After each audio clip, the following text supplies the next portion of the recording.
And because you have a winner taste, 88.5 FM is your only station.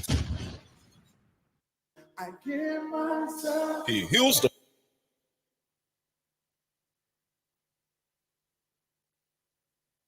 Inale Bwaka, who is a bearer of deep-seated grudges based on innate tribal instinct.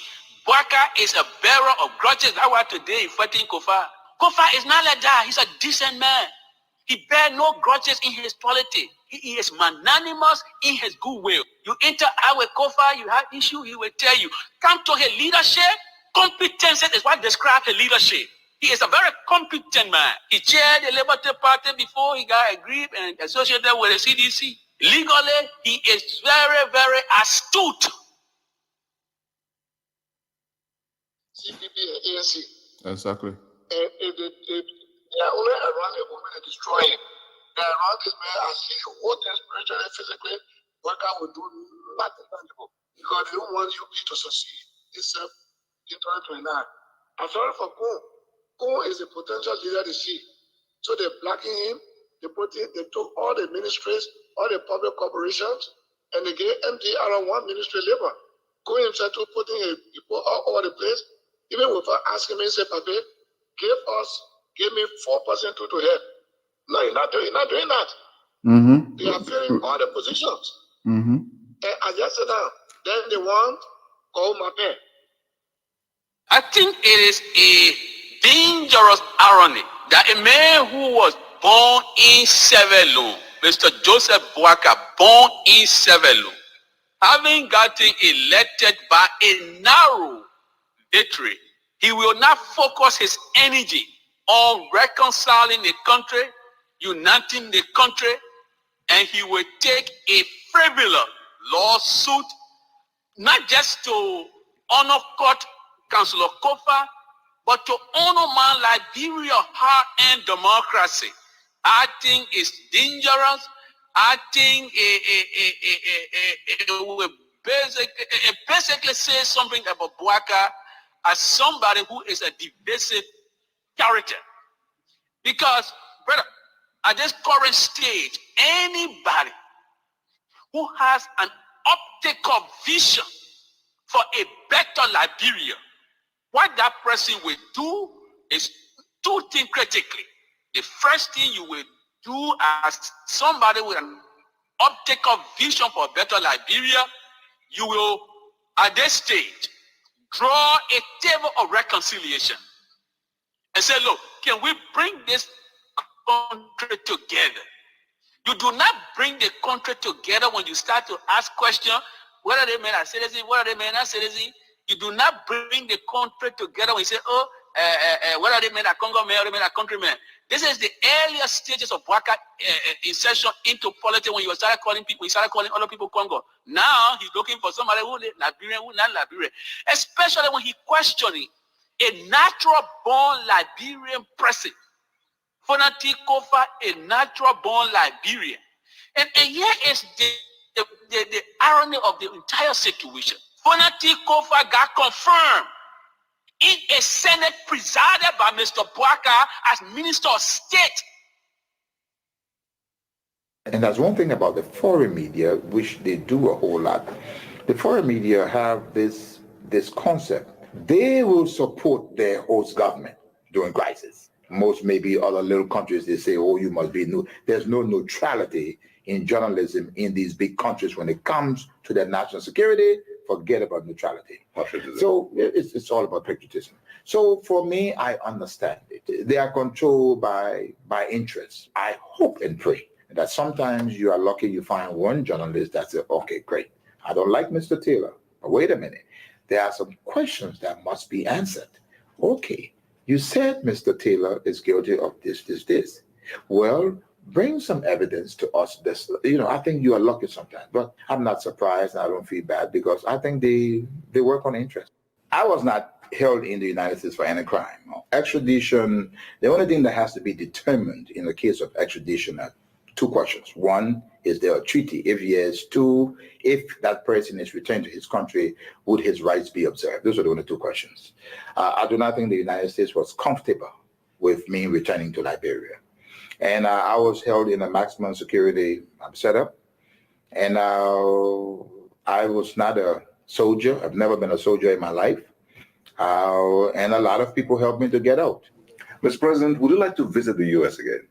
I would like to. I think for a Liberian, unless you have it rightly made with the United States, unless they understand you and you understand them, I think there will always be problems and Liberia would not develop. So as a former president and one who in the future will have a role in Liberia, it is important for me to go. I respect the United States.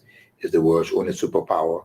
So I think being quote unquote in good books with them, I think is good for not just for me, but for Liberia. I see in the next few months a noisy country, a very noisy country, rowdy country, a heavily divided country, a very tough economy, a sense of elitism by those who are coming at the hem of authority.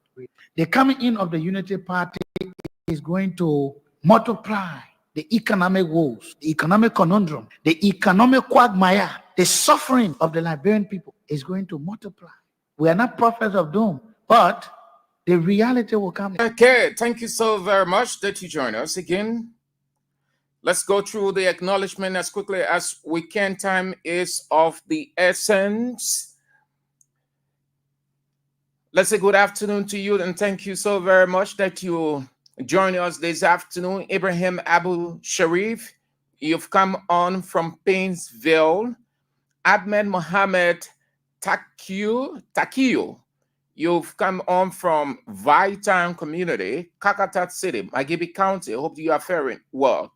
Ralph Cooper, you are watching from Denver, Colorado, the United States of America. Stephen A. Bass, you've come on from Senegal, Dakar, Senegal.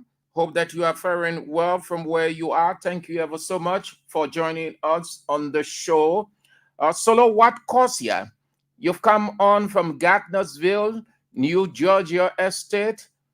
Thank you so very much. Thank you so much. And thank you for the support. Thank you so much.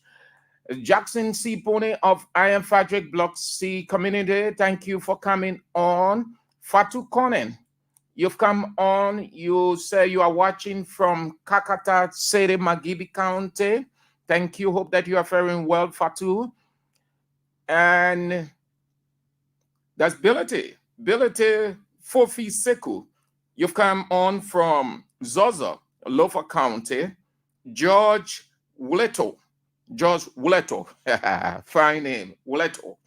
You are watching from Pipeline. Is it Pipeline? No. Government Camp. You are watching from Government Camp. Thank you for coming on.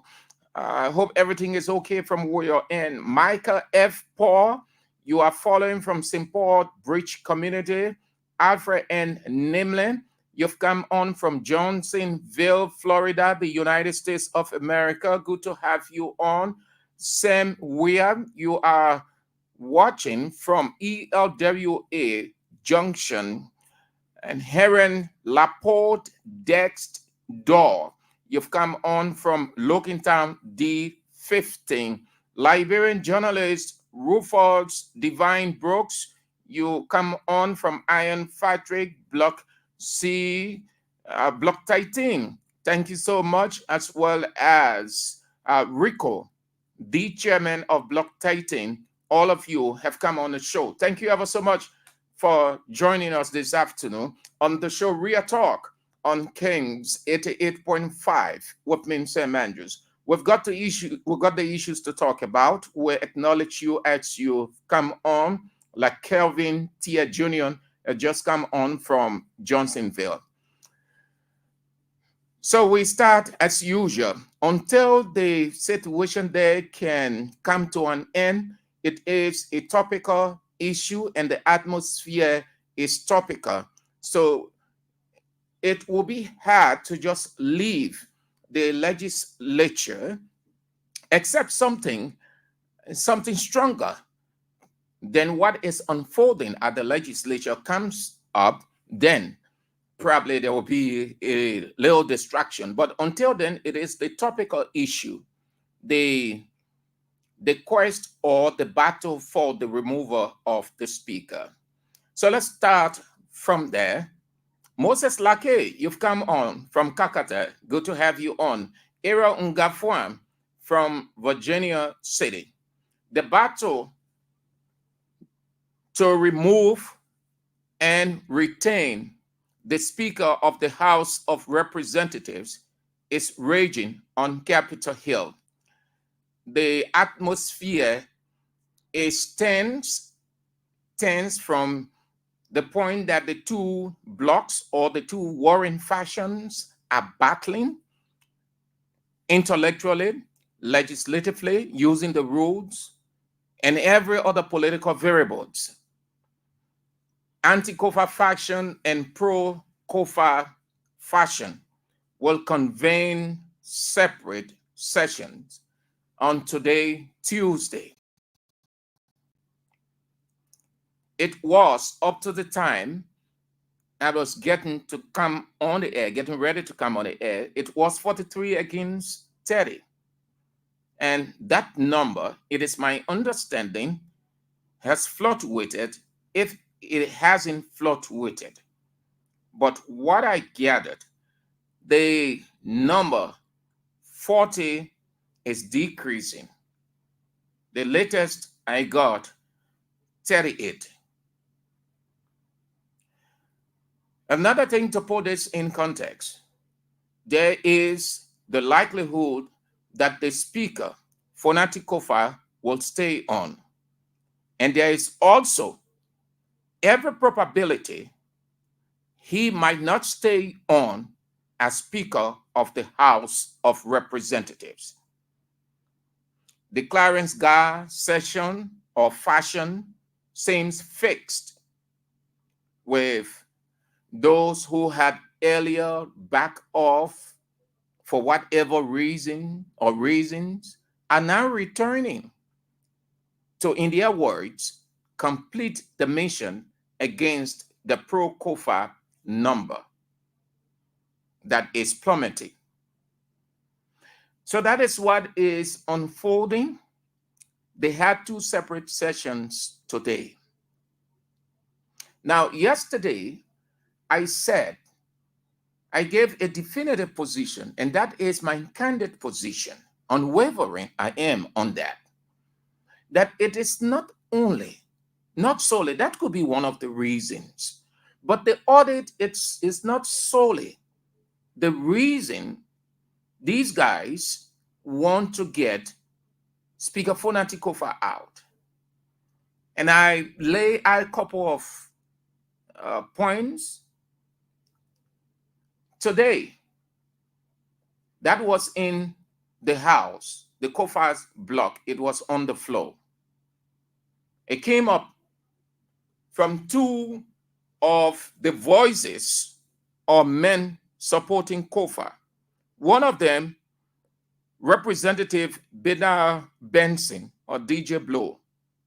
He took to the floor ranting like they would do normally from one end to another. And I think I can quote him verbatim. Yeah, what he said. Y'all want to remove the speaker. If it happens, we want to hear any yellow machine on the floor. No yellow machine must come on the floor. Anyone want the speaker? Anyone the speaker? No yellow machine must come on the floor. If we hear any yellow machine, the house will not have peace. That's what, and he got the backing of some of his colleagues, not very many, but few voices. Oh yes, that's true. That's what they want. And I said, well, I said it yesterday. And let me repeat before I go to something else. Listen, the politics that is playing, we know Fonati has his own, he's not a sin, he has his own problem.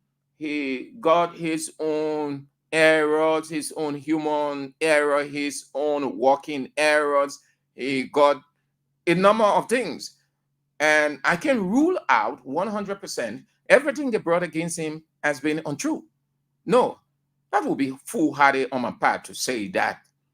Those guys are men and women, educated men and women. They know what they are doing. The only thing, in my opinion, is the procedure, the way they're going about it.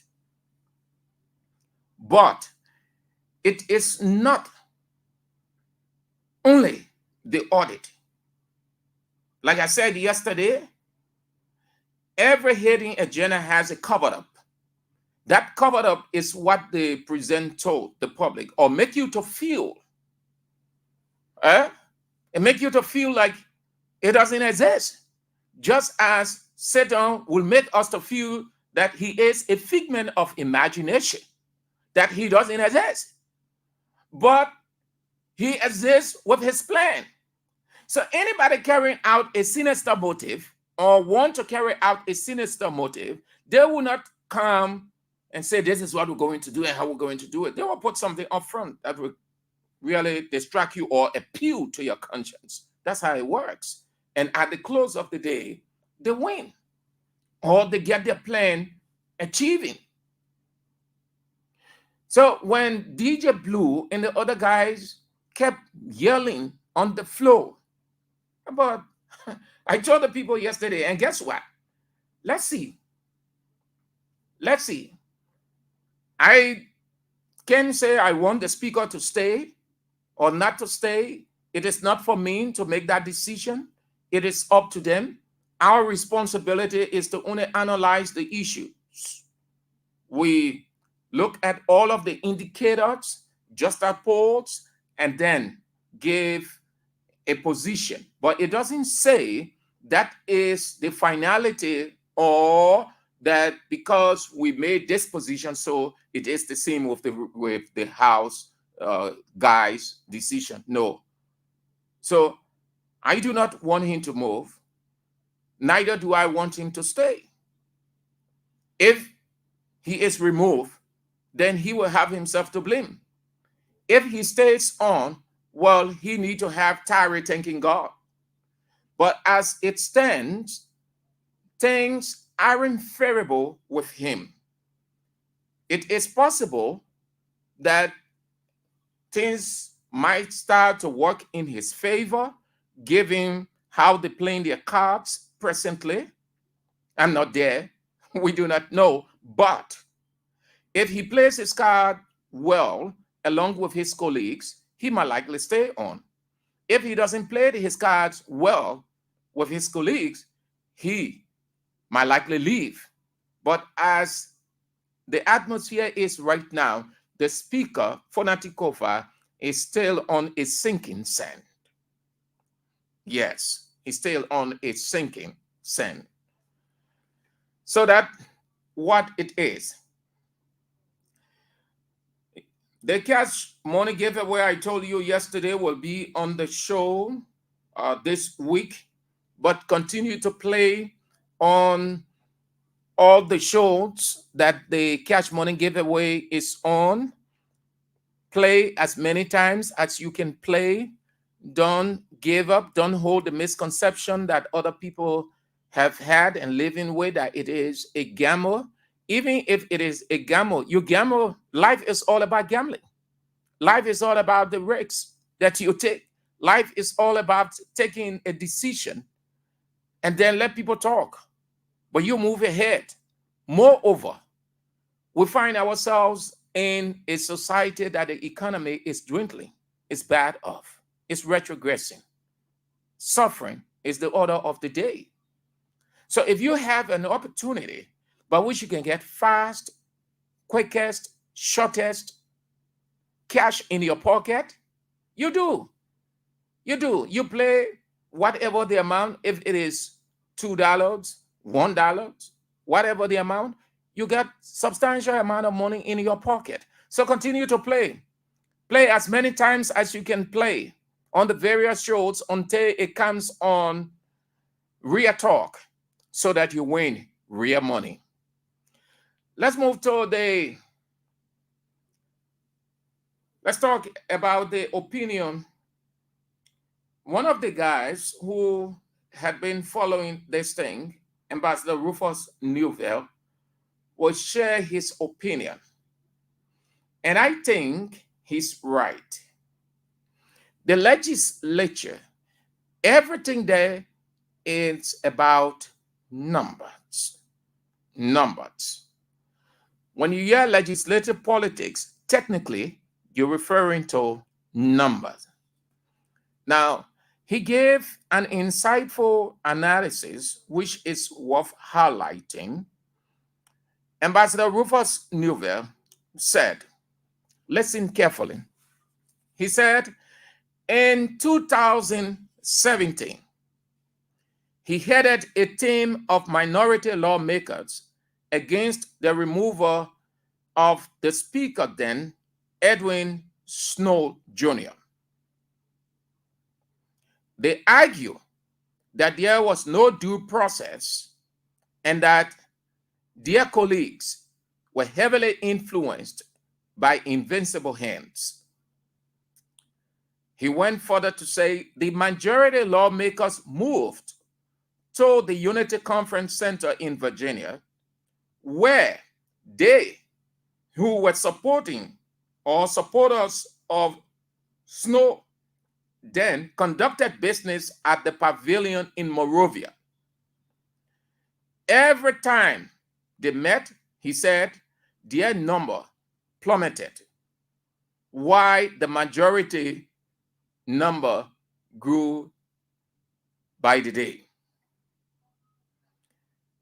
Ambassador Rufus went further to say, what was even more interesting was that the chief clerk and other employees at the Capitol started taking instructions from the majority while Snow was state speaker.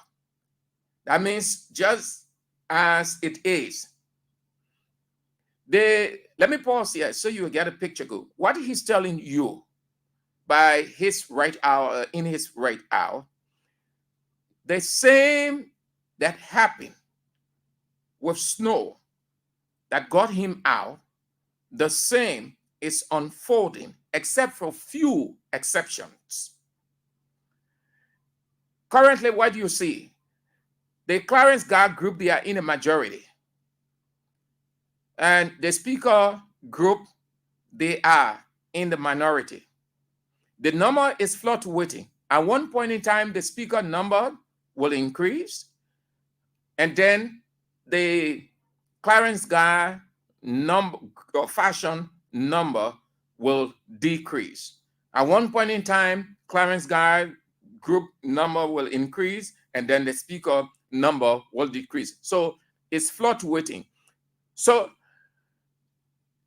the speaker, majority of the guys now, or the clerk and the other people, they're not seeing the speaker as the speaker in the real standard of his function. What he's saying is exactly what happened then. That's what Rufus Newville is giving what unfolded with them. He went further to say that one day they went to the pavilion and could not find the speaker chair and the table. So meaning, he is saying it will not be a surprise to him if the guys who supporting Speaker Kofa, if they went there and Speaker Kofa's seat is not there. He said it happened to them. When they went there, those of them who were supporting Snow, when they went there to the pavilion, the speaker's seat was gone. The table was gone. The chief clerk was no longer taking order from the speaker, but rather the majority bloc. What he's sending across numbers. He went further. He said, one security told us then that the sergeant took the chair to the majority and at the Unity Conference Center. That means they were. They were convening then at Unity Conference Center, those who were against Snowden, and then Rufus Newville and his groups and his guys who were supporting Snow, they were at the pavilion, two separate sections This country is very interesting. He went further in his write out. He said, the 11th edition of the Black Law Dictionary defines due process as the conduct of legal proceedings according to established rules and principles for the protection and enforcement of private rights, including notice and the right to a fair hearing before a tribunal with power to decide the case. Many scholars have argued that the standard for due process of the law at the legislature or other administrative agencies may be lower. Rufus went further, concluding it. He said they won the case in court. They took the matter to court, everything that was happening then. And he sees those same features in the battle ongoing to remove Fonati Kofa. He said they soon ran to court, and there they won the case. The court ruled in their favor. Not only that, but they also won the case on all of the radio stations then. Meaning they talked to the various radio stations to give their positions why snow should not be removed. They did all of that. Unlike the speaker today who just sitting down there, get a few people on Facebook, they're just writing all kinds of stuff and think they're defending him. We'll come to that. Let me tell you, Mr. Speaker, if you are out, you will have to blame yourself. This is one of the things. You are not surrounded by strategic media people. You got a couple of people, a few people around you, Facebook bloggers, they're just writing funny things. They're not helping you. They're not defending. Because in this case, you need to sway. You need to sway opinion. You need to change the atmosphere. You have to give it a different dynamic. In other countries, that's what they do. But you go sit down, you give people good money, they're sitting there on Facebook. Y'all who say the speaker will resign, yeah, y'all get mud in your brain. Kofa, if they protect you from there, blame yourself. Oh. Right now, you don't have a strong media team. Everybody that's talking on radio, they're not talking for you. Everybody talking because of the procedure, not necessarily that they like you or you're doing what is right. No. Your media team at this point in time should be strategic and not be fully engaged. But because you're so political, you ain't get time for or to think right, wisdom, and not there. So it's hurting you. Rufus said they took the matter to court. The court ruled in their favor. Then they engaged almost all the radio stations. They were on them and not on them free. They paid to talk. And at that time, maybe Facebook was not popular. It was just coming to Liberia. But I want to believe even if Facebook was around, they wouldn't have prioritized it over the radio. So he said they won the case. They went to court. The court ruled in their favor. They won the case on all popular radio stations also. He said, but they could not win the case with majority of their colleagues. Rufus went further. He said they did not have the numbers. The legitimacy was in the numbers. The power to make laws is in numbers. To conduct business of the legislature, you need to have quorum. And quorum is a function of numbers. So he concluded that one early morning, according to him, they met at a hotel with Speaker Snow. And they had breakfast, and then they sang song. just as those Liberians went in America fighting for non-permanent seat. You won't even get a seat yet, just a launching, and you start singing, how they call this song? Liberia will rise again, hallelujah. That was in that song, 1890. Liberia can rise. The more they sing that song, there are certain songs you can sing. There are certain prophecies you can say because it has a negative bearing on the institution or on the country. Since they be singing that song, hallelujah, Liberia will rise again, the country retrogressing. The more they sing the song, the more the country retrogress. So he said they had breakfast with Speaker Snowden. They sang song, and the song they sang was Amazing Grace. How sweet thou sounds. I was blind, but now I see. That is so.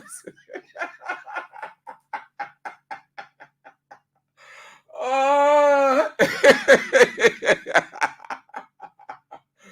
This country is really interesting with the real issues. So we talk them real. So only when people in problem, they know religious songs. I want those guys will have theirs. So he said they sang that song. Then he said, Representative Edwin Dra, here Representative Edwin Dra, they told Snow that the 18 lawmakers were exhausted because they could not get the numbers.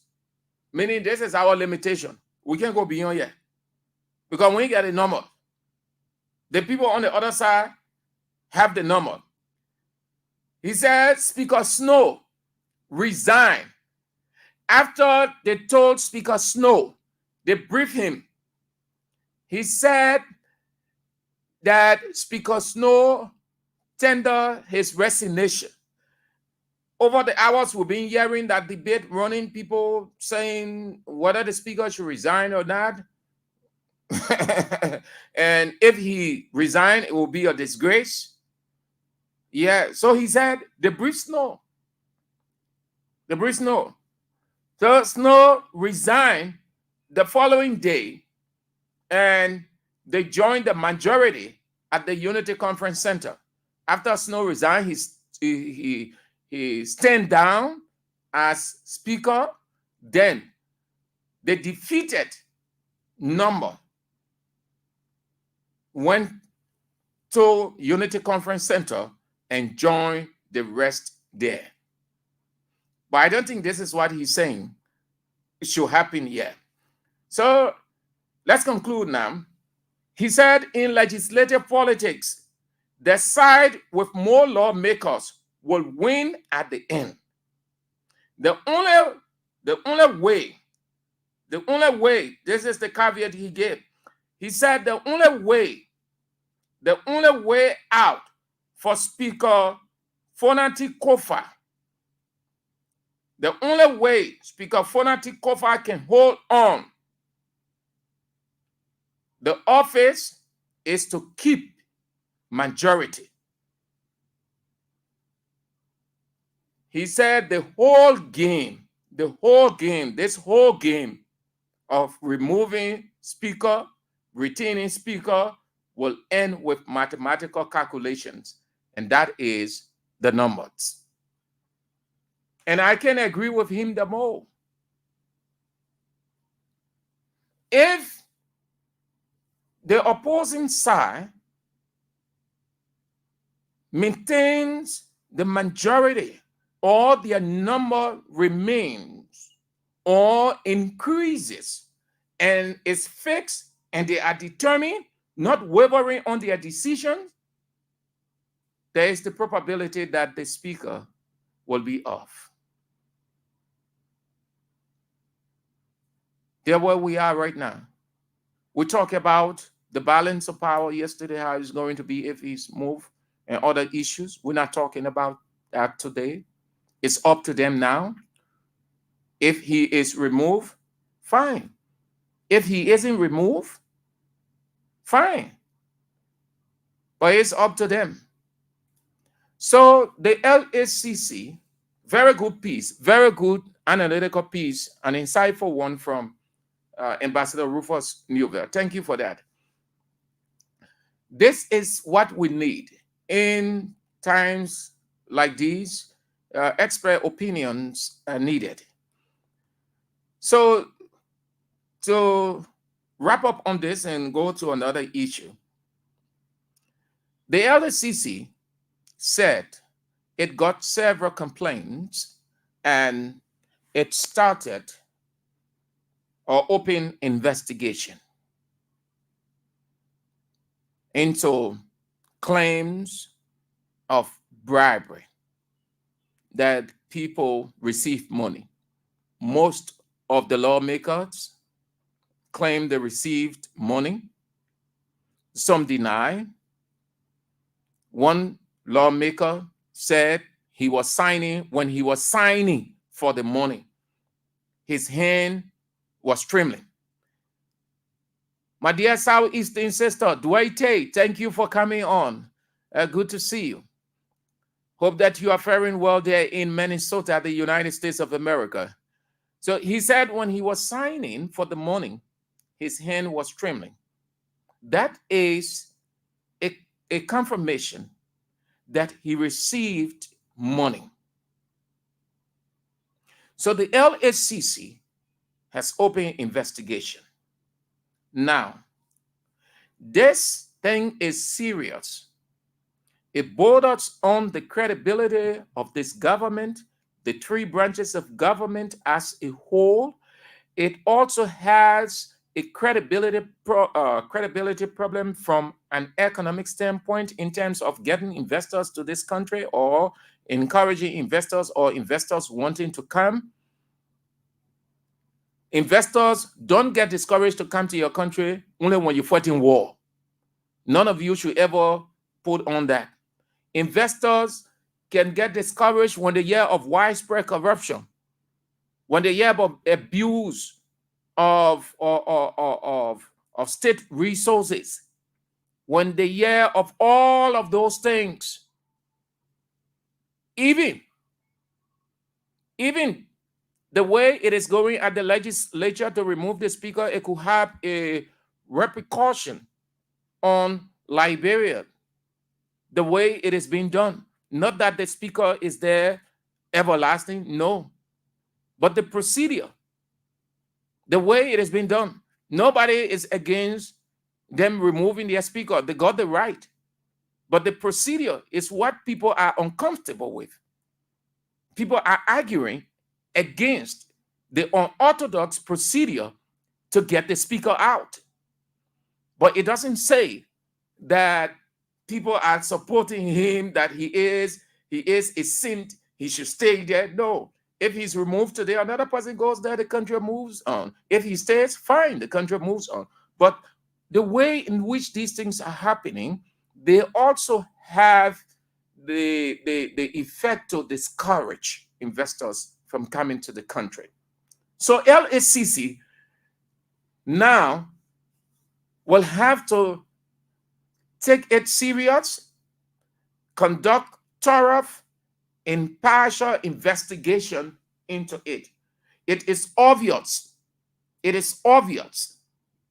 that bribe took place, but until it is proven from an impartial investigation, we consider it a mere information, which is referred to as allegation, until it is proven from the investigation. But from a raw reasoning standpoint, we know that bribe took place because the very lawmakers confirmed signing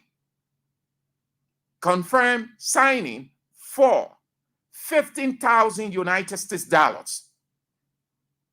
And not only did they confirm signing for 15,000 United States dollars, they said it was the initial amount promised them.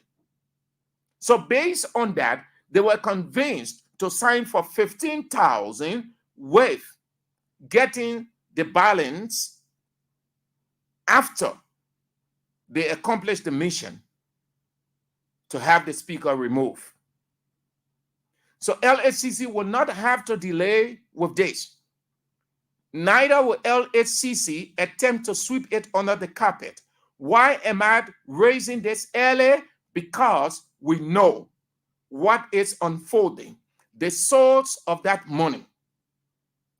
If those dollars came from here, we must know.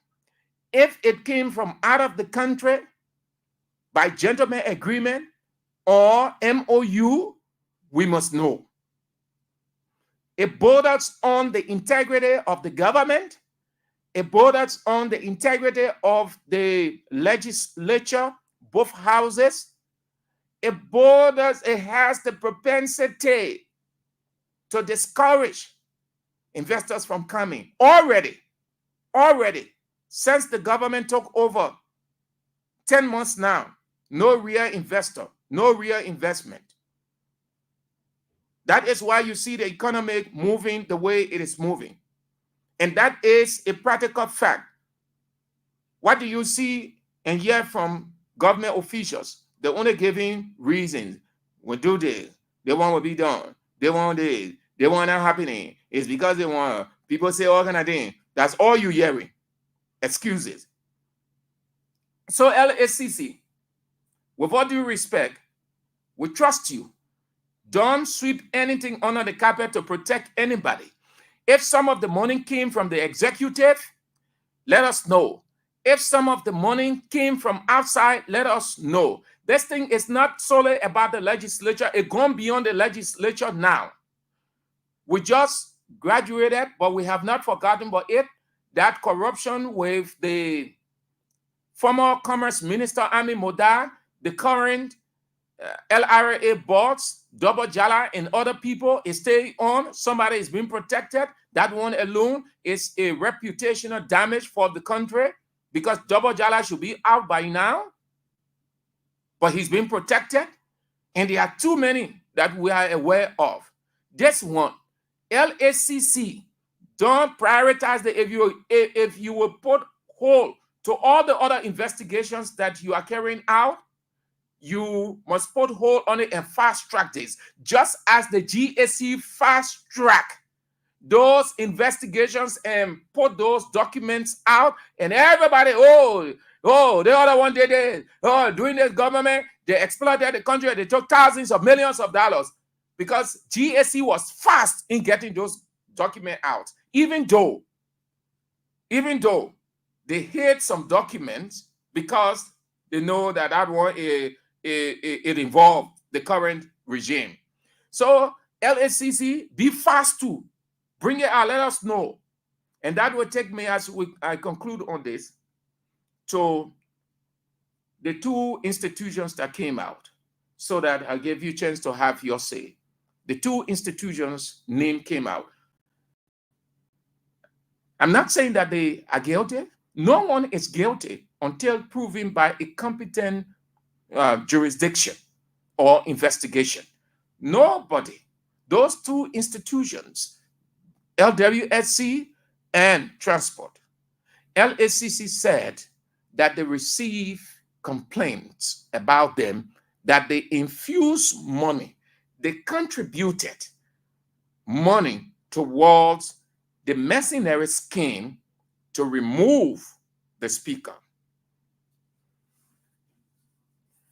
Yeah, what I want to say to that, if the investigation proves that LWSC and Transport contributed, Mo Ali and Salif Tyler will have to go. Not only that, but if the investigation is proving, or the investigation prove that they contributed to such grave situation, will have to be dismissed and prosecuted for that. That is a crime under our law. Taking state resources, allegedly taking state resources to fund a coup. If you can do that, you can even undermine the very president that you serve in honor. You can do it's possible. We've seen it, not necessarily in Liberia, but we've seen it in other countries.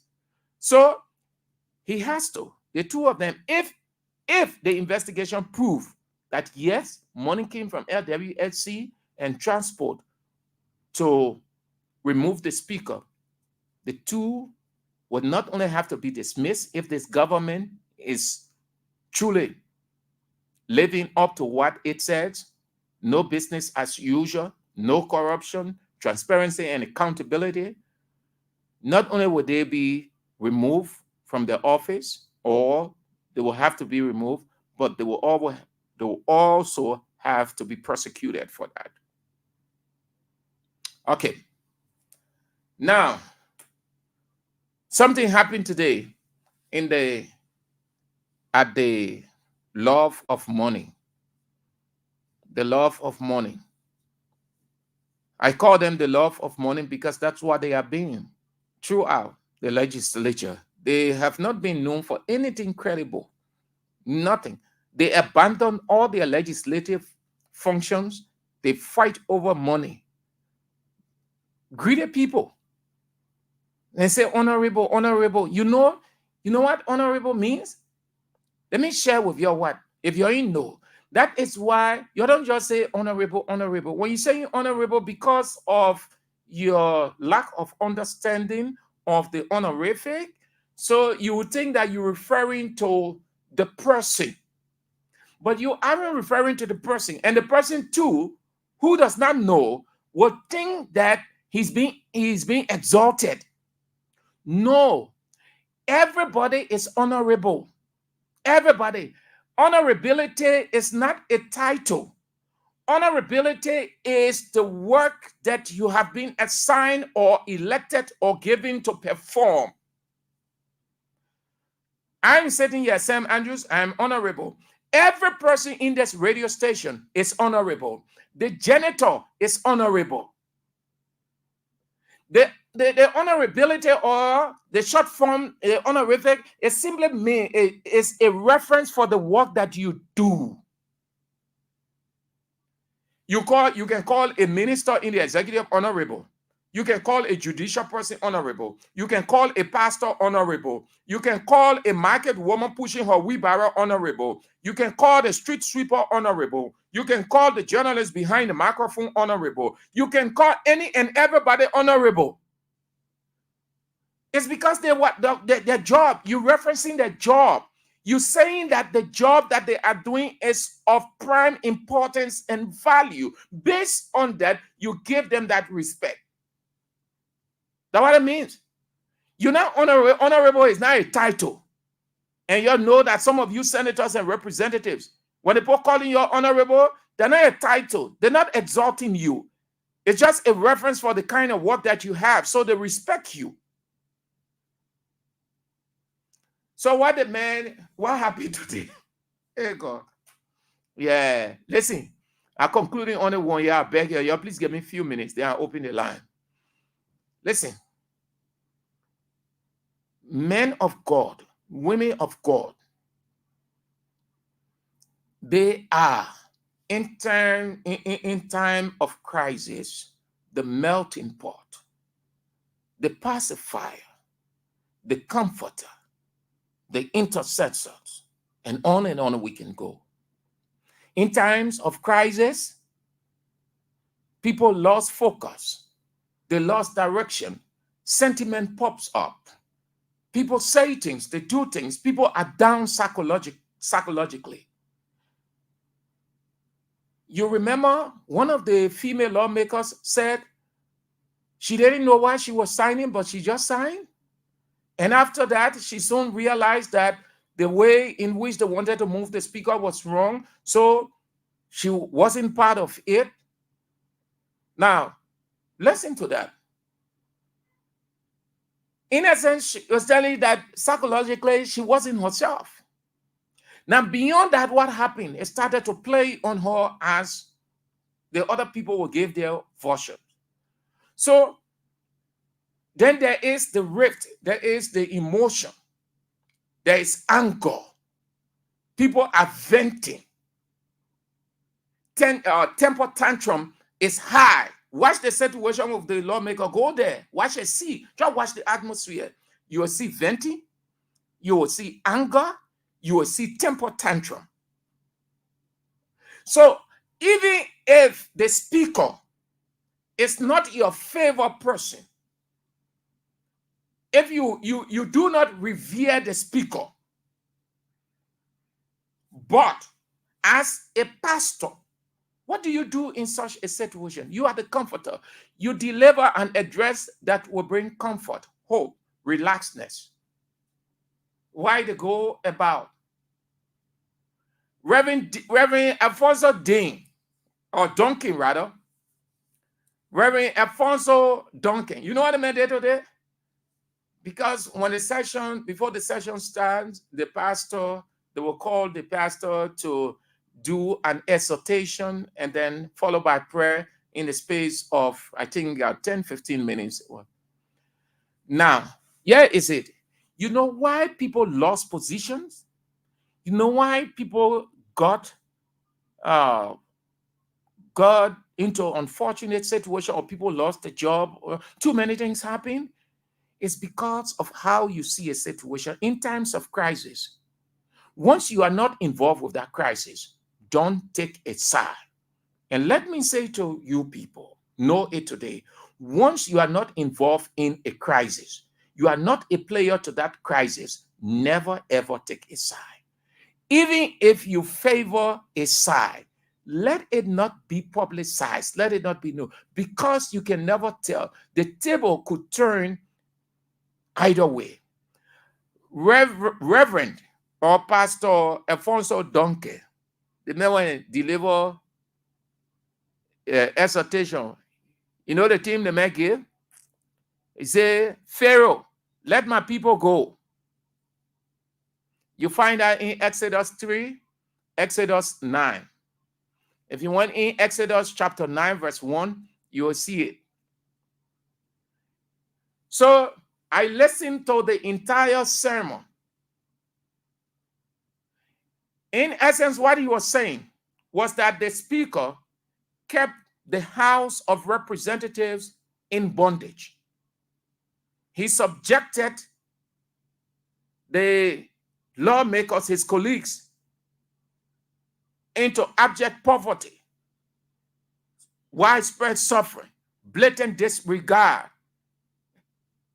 and on and on. Just as the people were crying in the wilderness. So he said, let me talk aside. Now, what happens if the speaker is retained? Do you think the speaker will feel comfortable with him, a pastor? In such a time, the speaker is down psychologically. The other people on the other side who are battling against the speaker, they are down psychologically. They do not know whether they will win the battle or not. And if they lose the battle, how is it going to be for them? Too many things running through everybody's mind in that legislature. So the pastor now that should deliver a sermon that will comfort both parties took a side. Pharaoh, let my people go. No real pastor can do that thing. I who you Sam Andrews are in that situation. I will deliver a sermon that will suit both parties, because it will be strictly on hope, comfort, reasoning, time. That's turmoil alone. The team, Pharaoh, let my people go. So in this political context, who was he portraying as the Pharaoh, the speaker? In essence, he said the speaker kept the House of Representatives in bondage for all those times. The only difference is the Israelites stay in Egypt in bondage for 400 years. This one is just 10 months. You can do that. You can do that. And those of you who are pastors, having situation like this, you be careful. And not only this, any other situation, be mindful, so that you don't exacerbate the situation, so that you don't raise further tension. The tension is running high. What do? You soften by your sermon. Deliver a sermon that will touch the hearts of both sides, that they will not feel that the pastor had been against me all of the time that we're here, or the pastor being against us. That's what the man did. The man titled his sermon, Pharaoh, let my people go. Y'all go to Exodus chapter 9, verse 1. Y'all will see it. So that will be doing it for the first part on the show, Real Talk on Kings 88.5 FM. We're transmitting from Firm Street on this 22nd day of October 2024. What means St. Andrews? You can have your say now on the first segment on 0772 2399 33 0772 2399 33 0886 30 44 97 0886 34 30 44 97. The female line 0777 98 03 75. Have your say on the show. Real Talk. Let's talk it real. Face it head on. Compromise nothing. Show no bias, but tell the people what it is. All intended, as they would say, to make our country better. Those are the numbers to have your say on the show. 0772 2399 33 0886 30 44 97 0777 98 03 75, and the female line 0777 98 03 75. Asata Miller, thank you for coming on. You are following what you said. You didn't say, but you sent a message. You said these are the fake pastors that were passing around here giving fake prophecy that Barker will bring heaven on earth. Jason Moore, you've come on from Zedru City, Grand Julia County. Archidino. Hello? Good afternoon. Yes. Good afternoon. Yes, I'm Laji Kamara calling from Brush Creek. Lai Kamara? Yeah. Let's hear you, Lai. Yeah, the issue of the sermon Reverend Alonso Dongen preached, I don't think it had any political on a tune, because the sermon of Pharaoh letting my people go, it don't have no style when it comes to biblical reality. So I don't think that sermon should be politicized in a way saying that Reverend took side today. No. All right, thank you so much. Have a nice day. Hello. Yeah, your name and where you call from? I'm calling from District 17, Virginia. Let's hear you, Morris. Yes, as usual, when a pastor is preaching at the Kimos, he gave his theme, and his theme was "Let my people go." Does he preach on the speaker to say that speaker let the people go, or you are the one exaggerating the sermon? So that's my intake. Thank you so much. Have a nice Tuesday. 0772 23 99 33 0886 30 44 97. Hello? Hello? Good afternoon. Your name and where you call from? Are you getting me clearly, Sam? Yes, you are on the air. Yeah, President St. Andrews, this is Cyrus McGee calling you from Minneapolis, Minnesota. Good to be watching you live on this end. Thank you, Miguel. Let's hear you. Yeah, great opinion of your show, and I like the way you dealt with the topic. Look, this thing that is going on, those staffers of the House of Representatives will have to be very careful, especially people who are not elected. You are working because you have to. Listen to that sermon by that pastor. It makes one to ponder, over what he's preaching. How you preach such a sermon in the midst of this whole holy battle and crisis that is going on? And they will have to be careful. Whether you are clerk, you are sergeant at arms, a pastor, or whatever position these staffers are holding, they got to be very careful, because when it does settle, people will now look at them in different manner and fashion. It is time that those people at the legislature, precisely the House of Representatives, put their egos aside, put their self-interest aside, and get to work to do the Liberian people's business. Too much needs to be done, and they have to shut that down and make sure that they put the interest of the Liberian people who elected them first. Thank you so kindly. I keep watching. So what is your position? How you see this thing going? Well, Sam, as you know, I covered the legislature for over 4 years, and these are political tactics that will be used.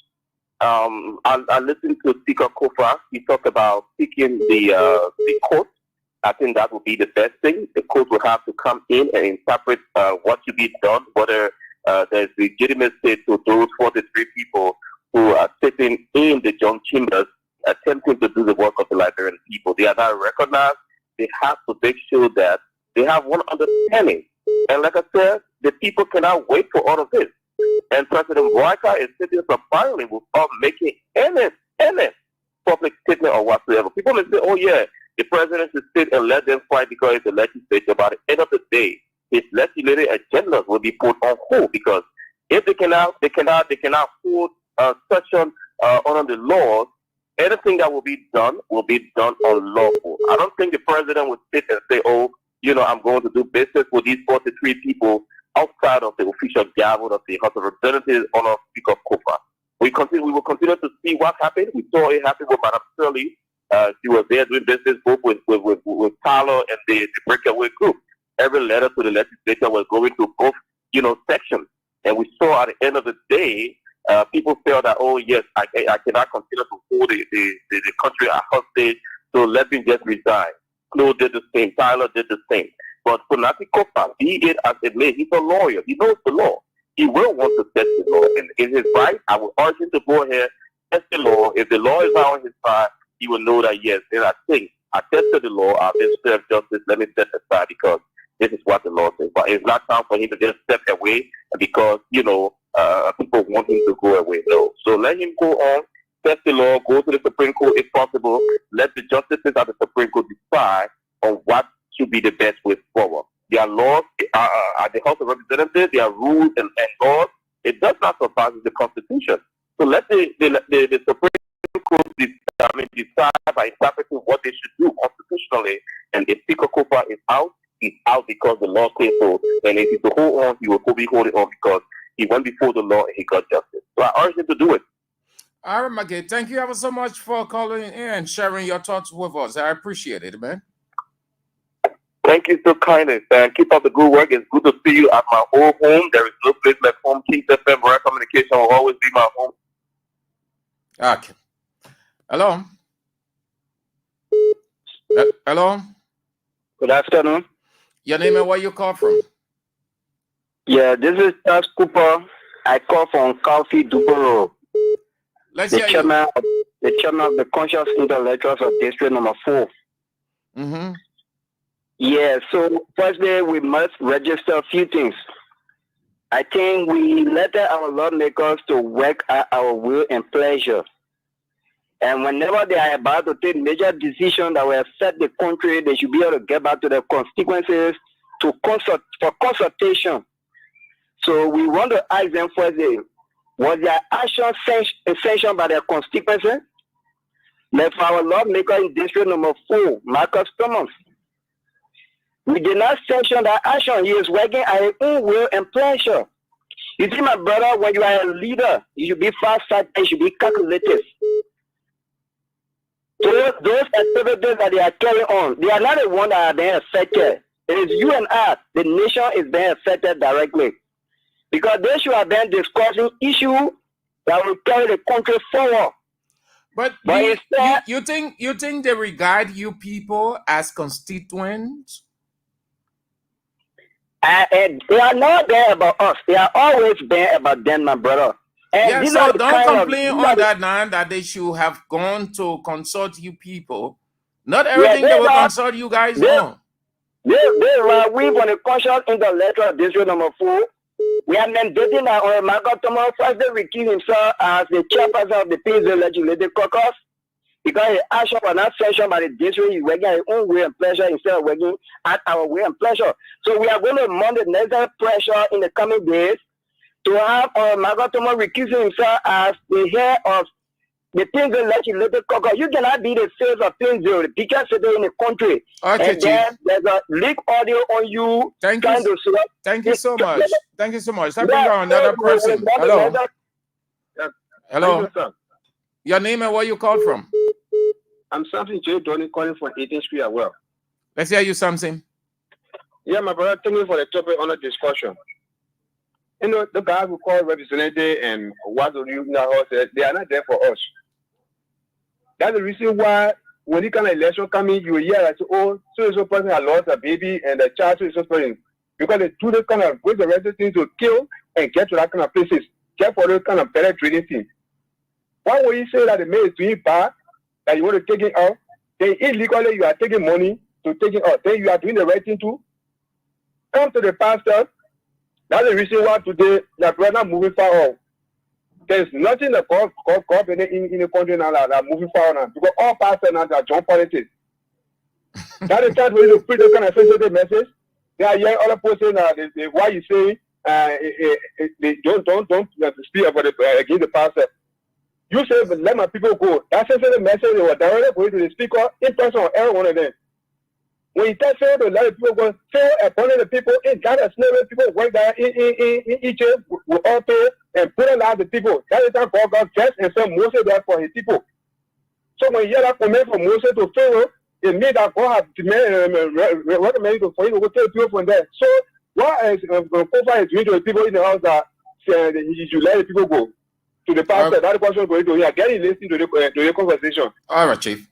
Thank you so much. Have a nice Tuesday. Hello.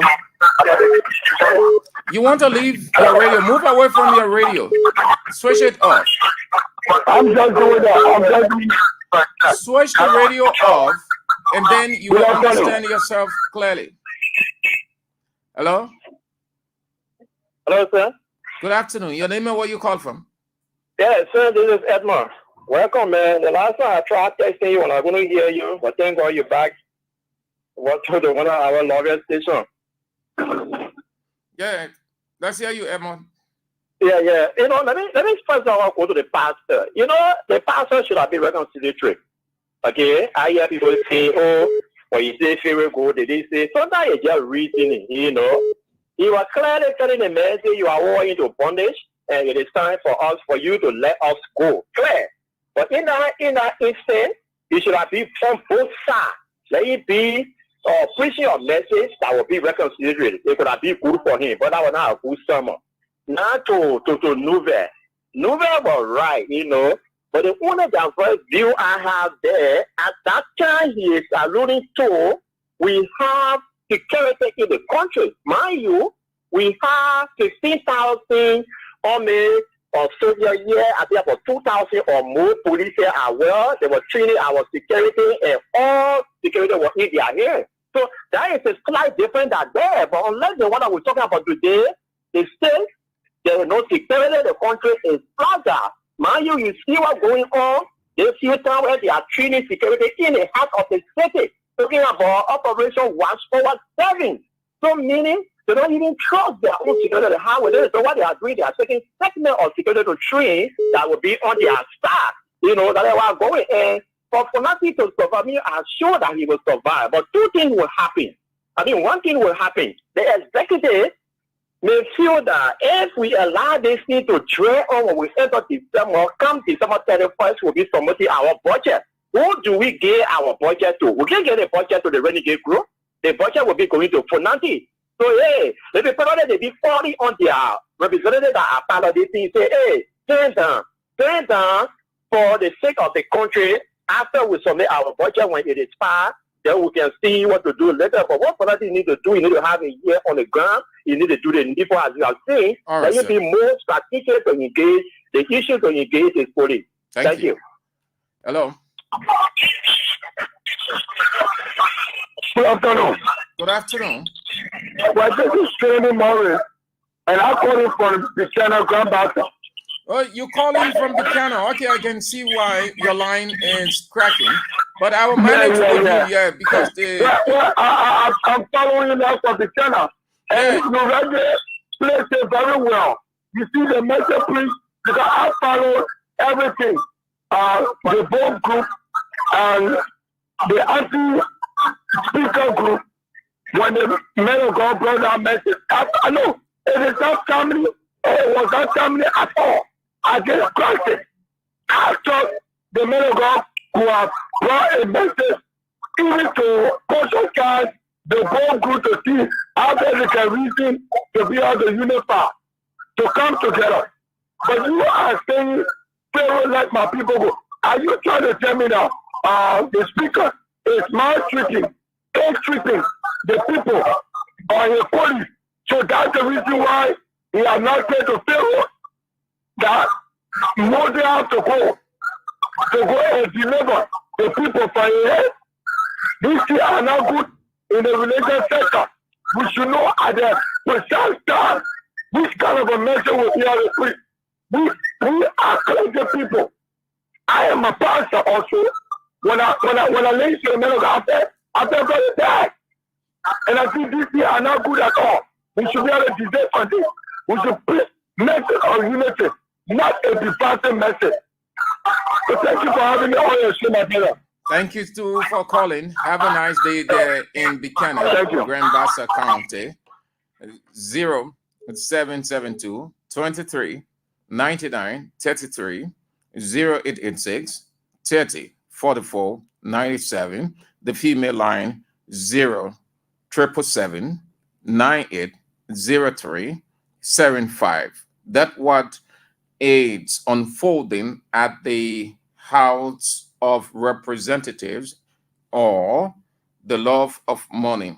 That's how I would like to call them, the love of money, because nothing significant they have done over the time since they were inducted 10 months into their leadership.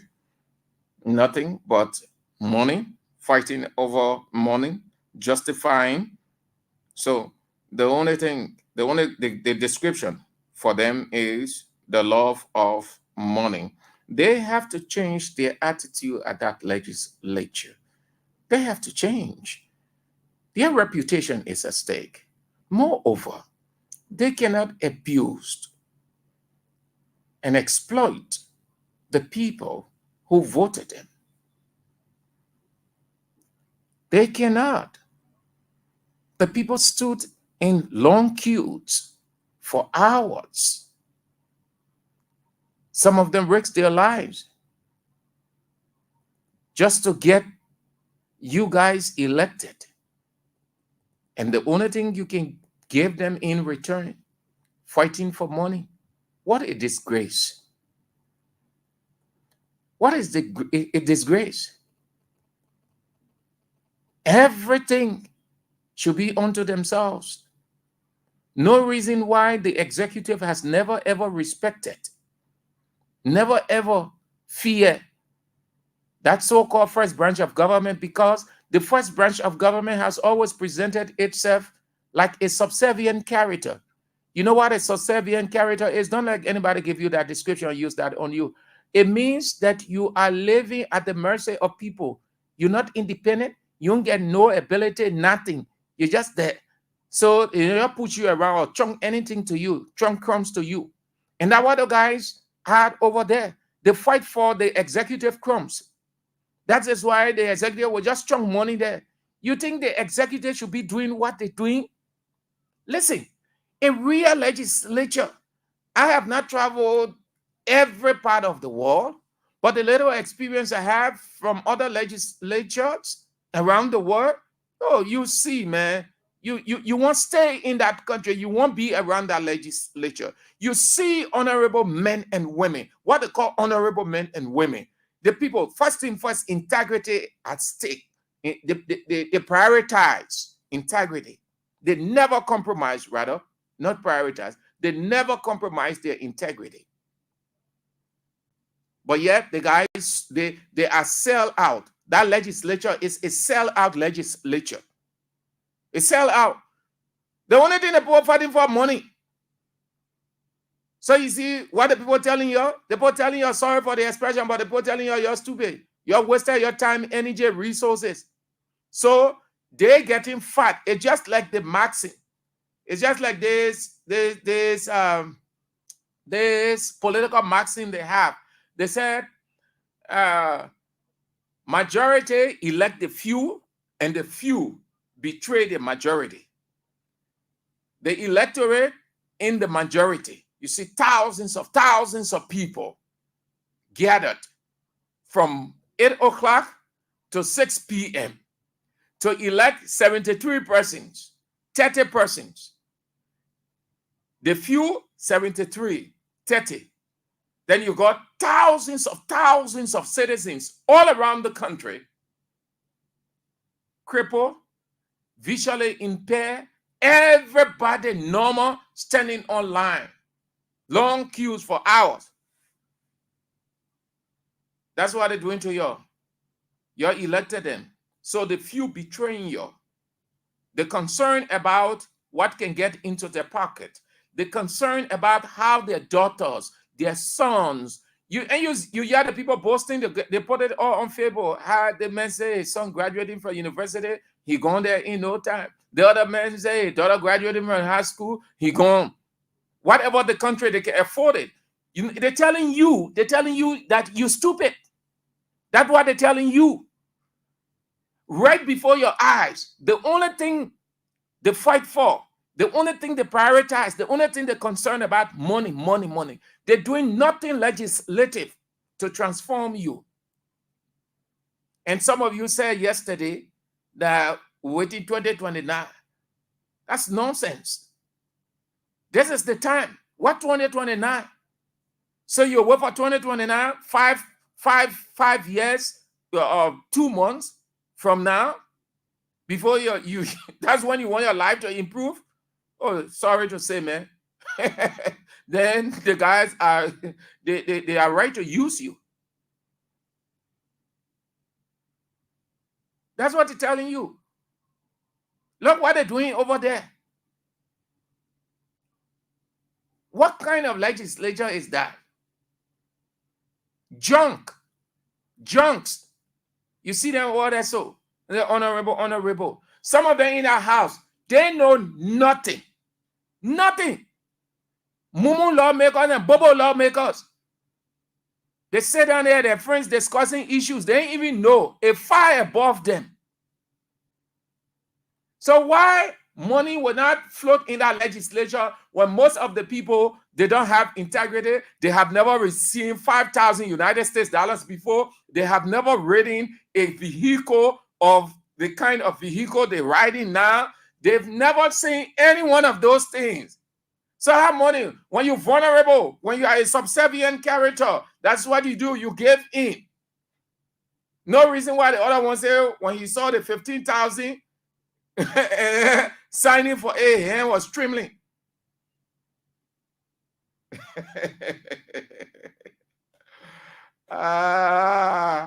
You sit down, yeah? You sit down. You sit down. You sit down.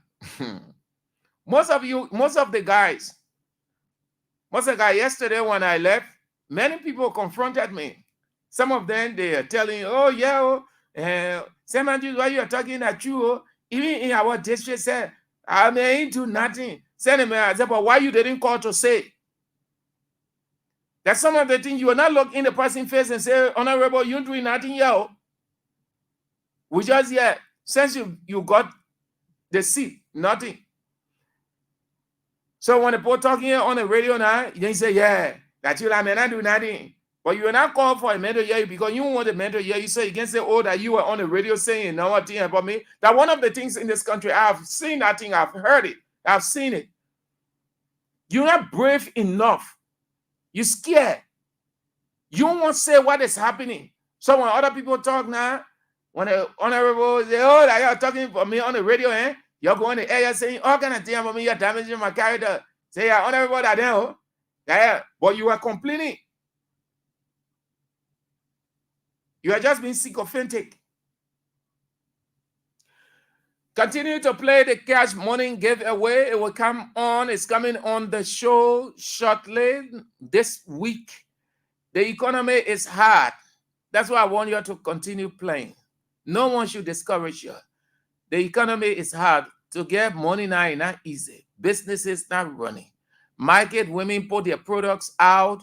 They sit down there from morning to night. Some of them have to even credit from their friends to go home. It ain't easy. Things hard. And it's getting harder by the day. And listen, here is it. Gaffan, the finance minister, Augustine Paul Gaffan, his first public appearance before or on the air recently, what did he say? He said that the situation of Liberia presently, I will use this word. He said the challenges are gargantuan. Gargantuan. I don't know the meaning of that word. I haven't come across it yet. He knows, that's why he used it. But you can sense that he was saying that the problems are not only enormous, but they are so difficult to handle, and it is not going to be solved in few months or a year or two. In essence, the finance minister said, or was saying, that as the situation is, as the country is right now, it's going to be that way, and it's going to be tougher until they can find a solution.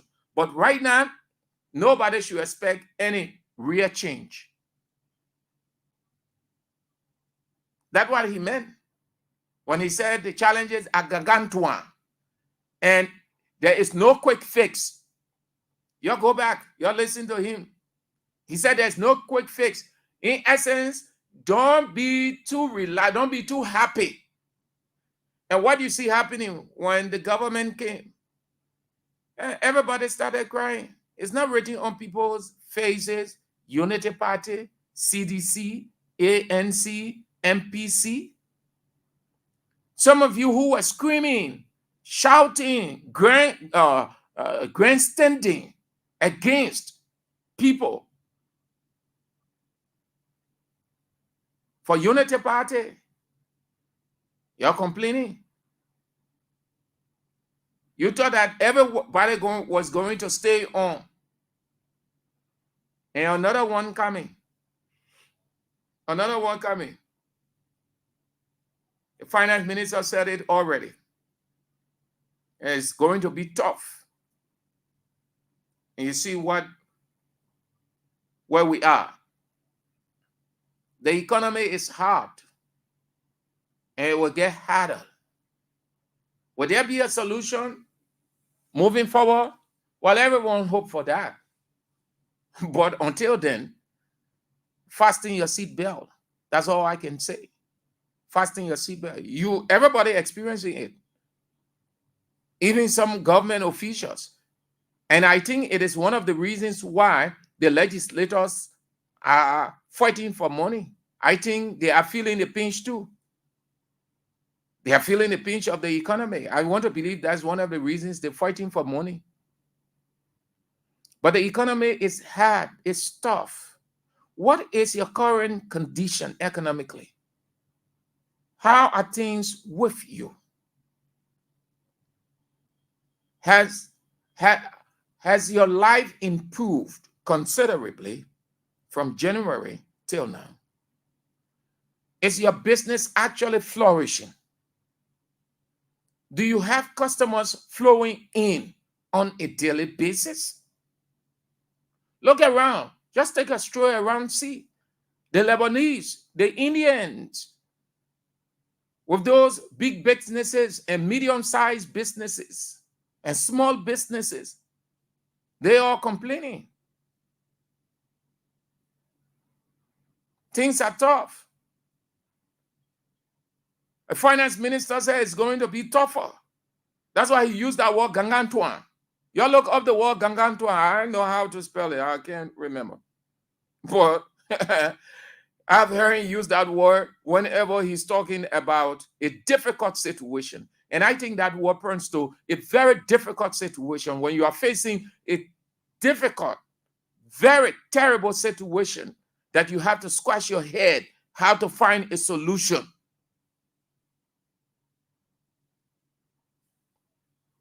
The economy is bad. Things not working at all. It's not easy. You're listening to Real Talk on Kings 88.5 with me, Sam Andrews, on this 22nd day of October 2024. The year is gradually going to an end. Gradually. We got November, we got December, and then it's over. And then we're talking about 5 years. In a couple of months, another 1 year gone, 4 years. National Elections Commission start with preparations for 2029 elections. Instead of the guys who are focusing on the real issue, that money, and things not working. So they try to work it out for themselves. Too terrible, too bad off. Where are we headed? LRB. Okay, man. What is coming in? So, what is coming in? Representative. But man, I was just tired with you guys at the legislature now, man. So, this one, the Liberia National Police. The Liberia National Police, according to information coming in, charged 3 officials of the Central Bank of Liberia for allegedly stealing government money. And they will commit, they say, what the police say, multiple offenses. They are theft of property, economic sabotage, and criminal conspiracy. LNP gave out their names. Yomi W. Titus, Alfreda S. Lai, Ta Dekot. And the other guy or person, they are still searching for him or her. According to the police, it follows CBL acting governor, Helen Samoa, filing a complaint with them on the 14th of this month about a fraudulent transaction that left substantial amount of money. Did it? Yes, 96,000 plus. Yeah, taken from the government cover. But how were the people not steal from Central Bank when stealing in all the ministries? Moreover, there's no control. Listen, I said this repeatedly. Let me say it again. Let me just say it just so you know. I wanted to take a break. I'm trying to get, but let me get the break first. Play the cash money giveaway. You play the country high. I beg you.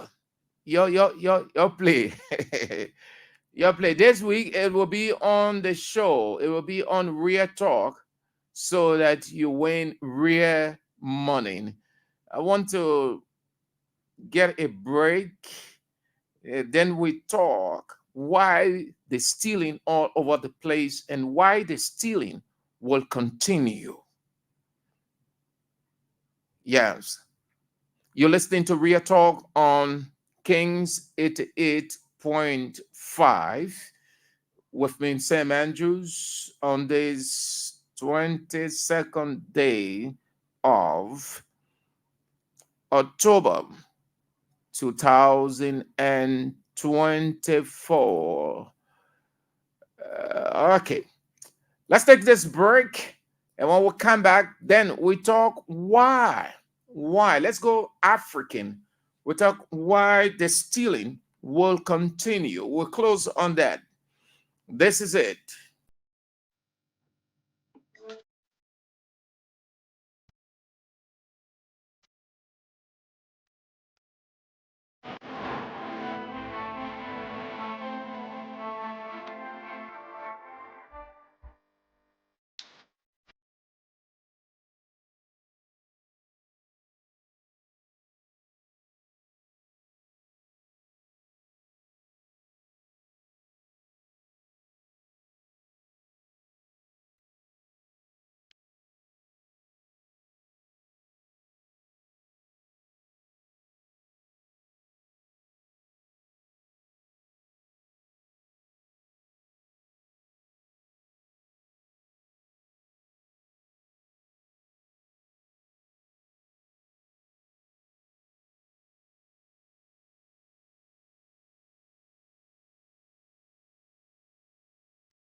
bede na yo ya. Nanke bede. We nanke bede ah. Nanke bede na yo ya. Usuna miyo. Usuna miya. Nanke bede na yo ya. Onyambe umukrano na mi domo mo. Ukano na mi domo mo. Mo. Nanke bede na yo ya. We.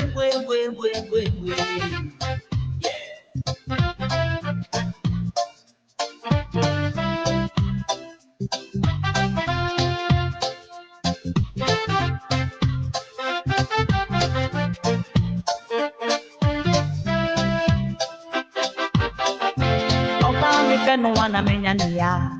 Sambe ya na me wanwa. Yontia siku yo. Nanke bede na yo ya. Yes, in one and pa. Opa fa say di one de ya. Won't pass through radio. Missing me, any way yo. I be on the pension of the Missing me, ya want patrona. So let me say good afternoon to all of you men who are following the show wherever you are. Thank you so very much. Hope that you're having a wonderful Tuesday afternoon.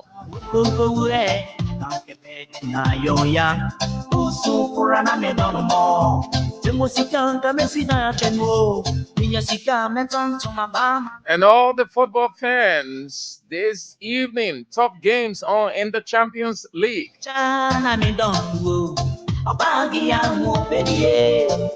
Real Talk Arsenal fans, you're on today against Shakhtar Donetsk. Hope that you guys lost.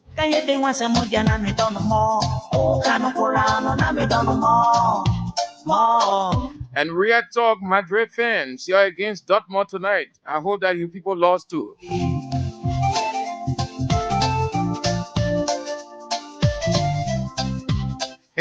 Oliver, is that another man, a pack up man? How are you doing?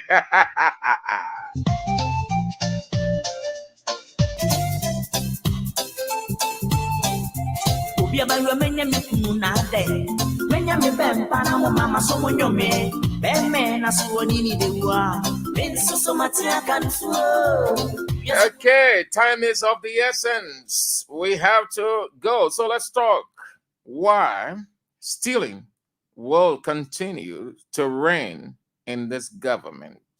I said stealing, not embezzlement. Embezzlement is the same as stealing, but they will use that word to make it look like it is not stealing. When somebody who is not of status does that, they say steal. They use the word steal. When a person of status does it, they say embezzle. Whichever way, it's the same stealing. We've just talked about and still talking about the 96,000, that bogus arrangement between Commerce Ministry, LRA, MedTech, the President's office to get 96,000 United States dollars car for the former Commerce Minister. And then, as usual, business as usual, love of money, legislature. Then the president's office, too, widespread. Then you have the president himself, who is not proactive with the things that are unfolding. He's not on top of his game. And the reason is he has aged. There is a mental decline, so you don't expect that he will be retentive. Once there is a decline in retention, the person can no longer be proactive mentally. So what happens in a situation like ours? Those who are within the corridor or within the outer corridor, just like the temple will look, will take advantage of every opportunity. There isn't a rigid system in place, even though coming to power, this government said that a rigid system was going to be put in place. There wasn't going to be business as usual. There will be full accountability, open governance, transparency.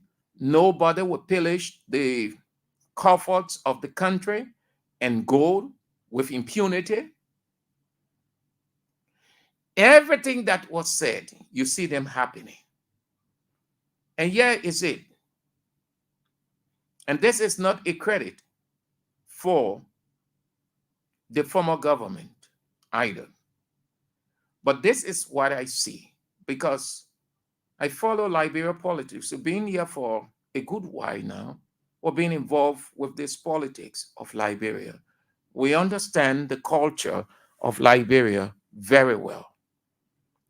So here is it. Just as John Molu said of former President Ellen Johnson Sirleaf's government, that corruption was 10 times. The government was corrupt 10 times.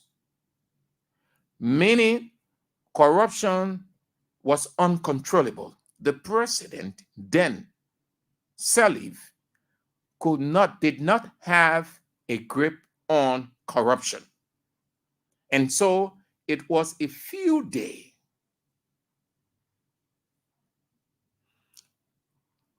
We can borrow John Molu's description and attribute it to this government.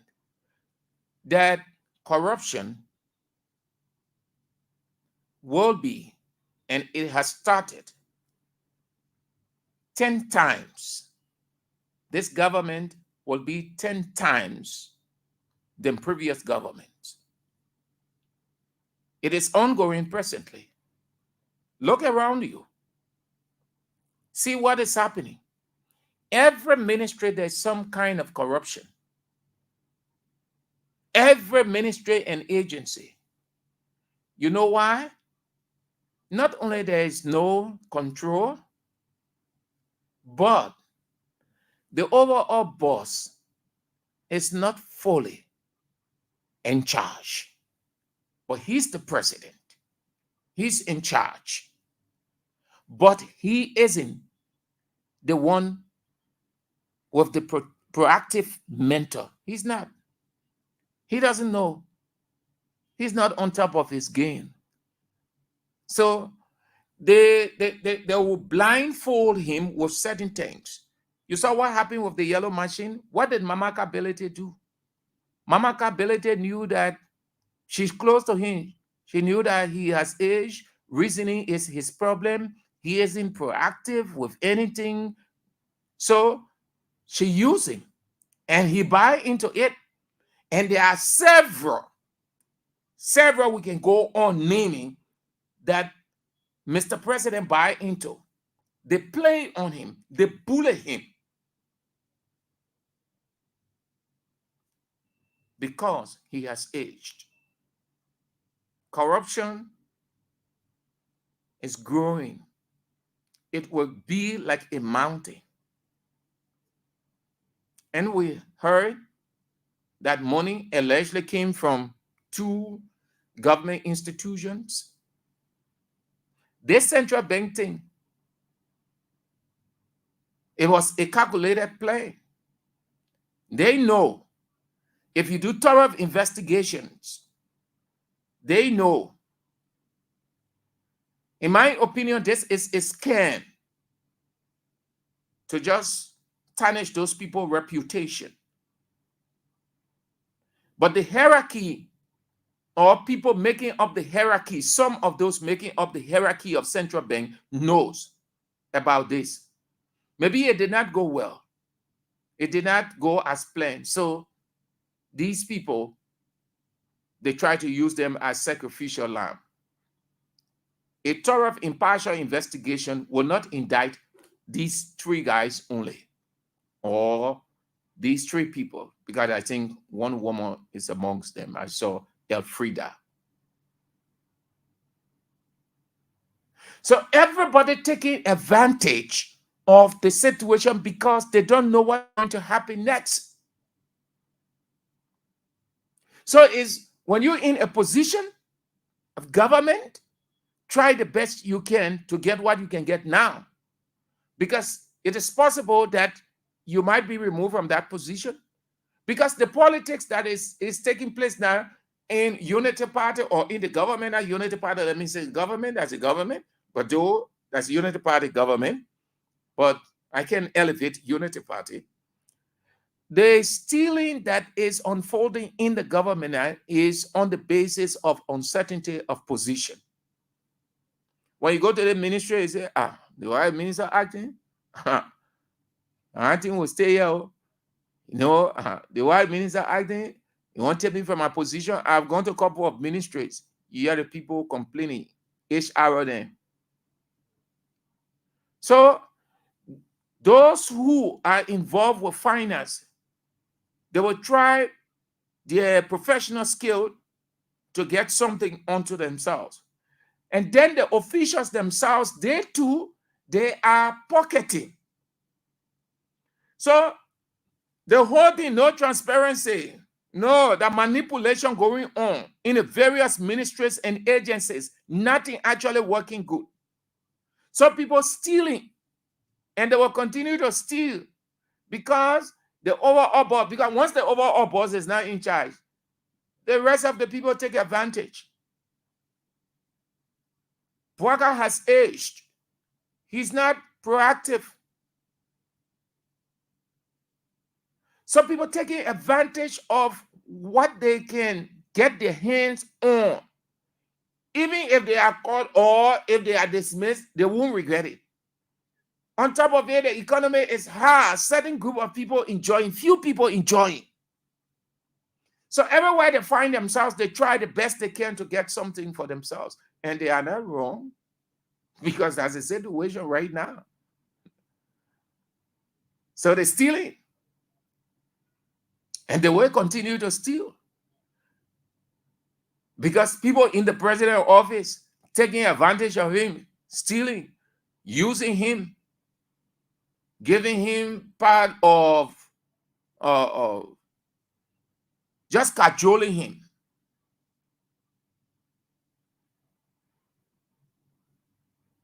So corruption is rising. And it will continue that way.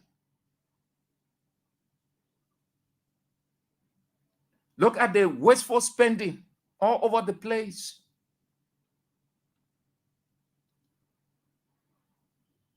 And you can blame the people too. You can blame the president's office too with wasteful spending, because those people over there who should be the reliant of the Liberian people are themselves in the cookies jar, stealing too, because they want 15,000, 25,000.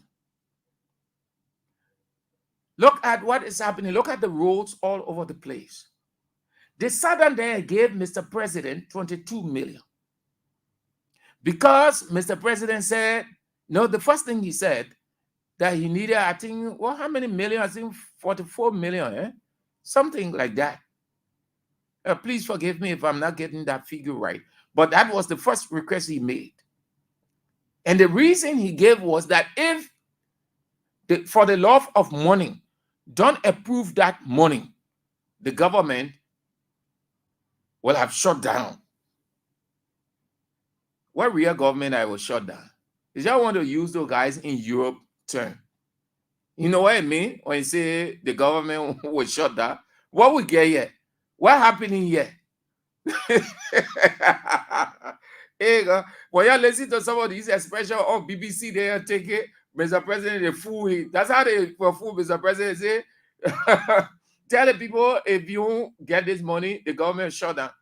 You know what that expression means? What do we have here? Absolutely nothing. Nothing. What government can shut down? There is nothing parliamentarily working. There is nothing executively working. There is nothing judicially working in term, because that's where it all starts from. Nothing. What the country is not even industrial. Then you say the country was shut down. What country was shut down? You will never use that expression, man. But you expect that because Mr. President don't know. So the guys approved the money in no time. When they approved the money, they saw nothing, then they start complaining. They start complaining. Unnecessary complaint. Then they said 22 million. What did he do with the 22 million? That 22 million went in fiasco. Look at the roads all over. Look at urban Liberia. See how bad it is. Where the president, urban Liberia, where the president is, not in the rural area. See how bad of stink, dirty. All of the roads. But the president said, people say he spent 22 million. That money was diverted to something else. So stealing will continue. They will continue to steal and steal and steal and steal and steal. No control. So as they steal, your request, you ask them. Then there is this thing. Never ever compare or condemn somebody when you know that you do the same thing. The former president, I don't think that he ever celebrated any one of his children's birthday here. I think I'm aware that, yeah, he went out. Yes, I have that recording that he went to see his son. I think he was celebrating either his birthday or something else. But they will criticize, they will say all kinds of stuff. Just these few days, what happened? See the amount of money spent to celebrate the president's son, Tatan's 45th birthday, when he's 45 years old. And celebrate. So every one of them whose birthday arrived, it will be celebrated.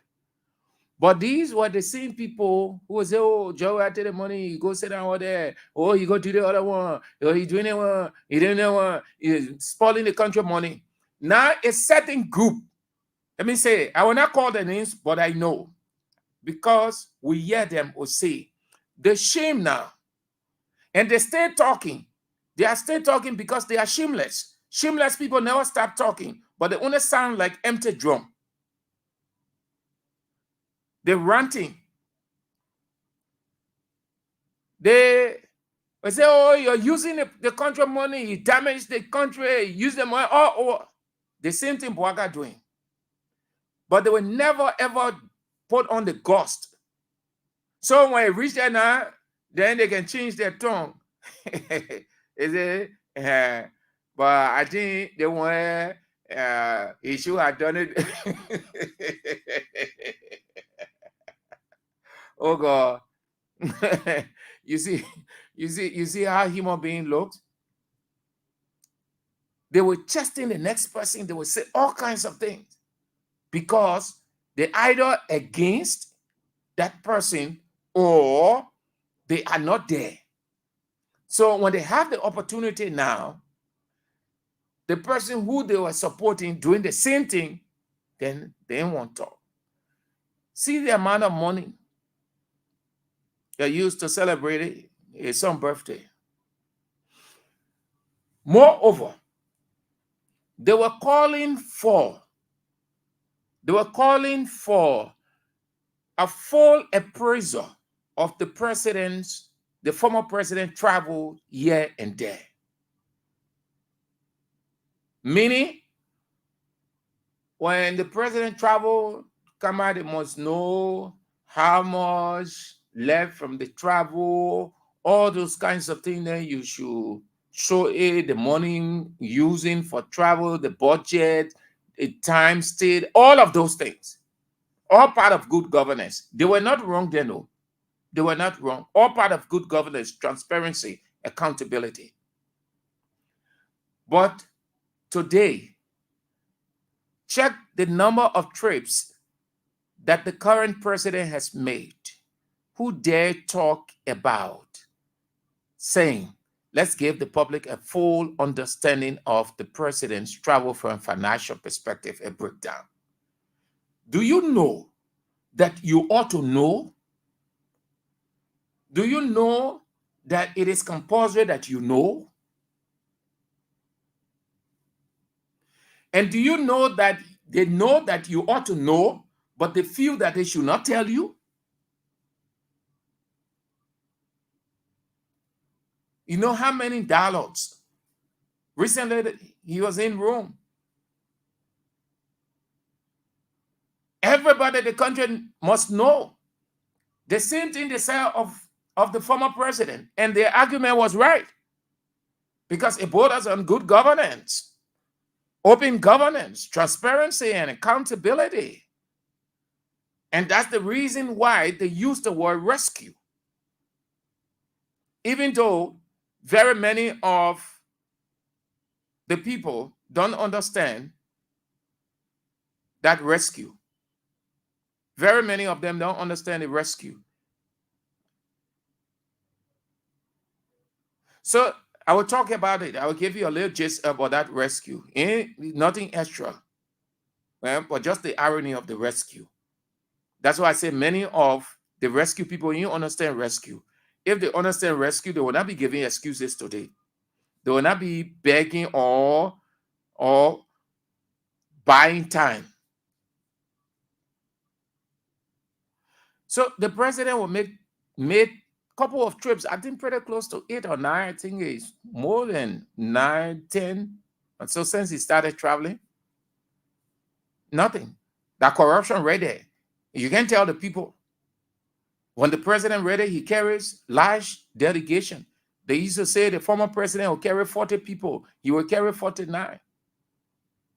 Let the executive mansion be honest enough to release the listing of all the persons that the president had been carrying. You see that it will be more than the former president.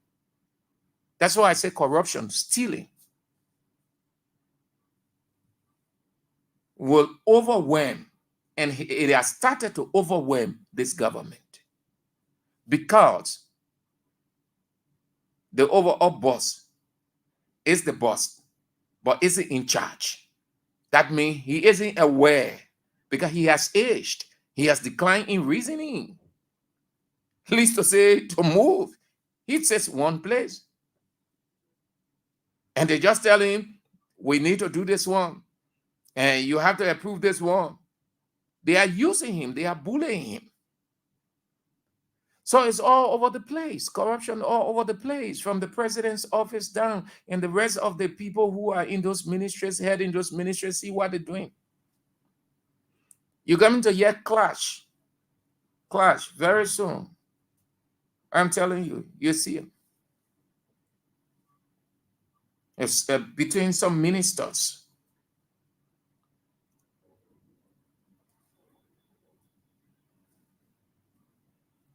It will be right. It's already, man. Let me not say it will. So that's it there for that one on widespread or on why stealing. Why stealing will continue. Just as Molu said that alien government was 10 times corrupt, it's the same with this government. Molu made a statement based on what he saw, that Ellen was the president, but she was not in control. She was not on top of her game. And what did Ellen say? Ellen said she described corruption 3 different ways. Listen carefully. The first time she said corruption was corruption was no, she said when she took over in her inaugural address, she said corruption will be enemy number 1. That means she would tackle it head on, every nook, every corner of government. What happened? It started to evolve. Various ministries and agencies, ministers, deputy ministers, assistant ministers, directors were corrupting the system. When the international community started to raise concern, what did Ellen say? She said corruption was systemic. That's the second description she gave it. She said corruption was systemic. That means in a system. She made it there in a system. All over everywhere. That's what she said. She said corruption was systemic, entrenched. What happened? People were signing vouchers here and there. People were building houses in 2-3 months. Ministers were building houses, buying cars for their girlfriends, their family members, building houses in no time. Go to the Ministry of Finance, people were just approving vouchers, manipulating all over. It was there and then when it was going like a mountain now.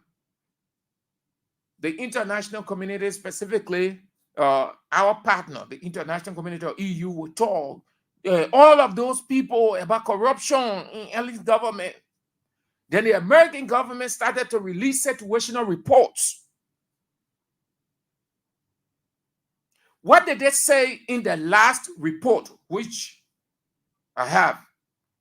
They said, we will not put our money. It was the latter reign of Ellen, and the time she was going out now. The people said they will not, the American government said they will not put their money in any rogue regime hand. They refer to Ellen's government as rogue regime. Meaning corruption was all over the place. People were stealing all over the place. Every dollar they send here, they will manipulate it. They will divert. So when she was leaving on, what did she say? What's the last description she gave for corruption? She said corruption was a vampire.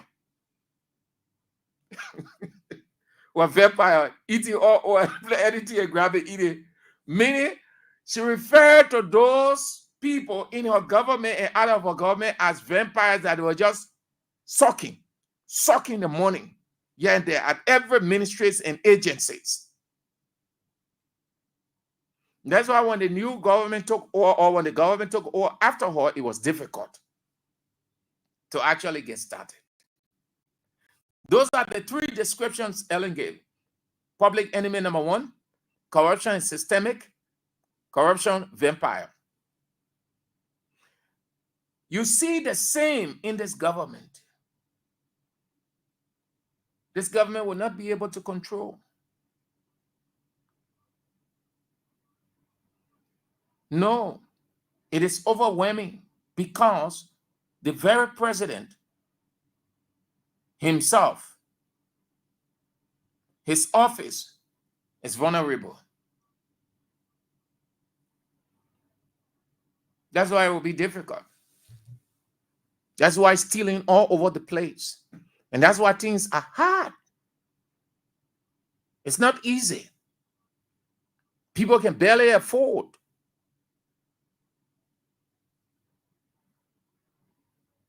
Businesses aren't running. Things are not working for the country as many had expected. Those who can get hold and manipulate the system, they do. Okay. So let's go home with this now. You've heard the expression rescue, rescue, rescue. They came, they say, oh, rescue, rescue, rescue, rescue, rescue. So I say, rescue no longer exists. Listen carefully. Rescue no longer exists. Did you hear it? Did you get it? I said rescue no longer exists. If this government is still running with that, no, then they don't know. If you stay holding on to that rescue, you don't know.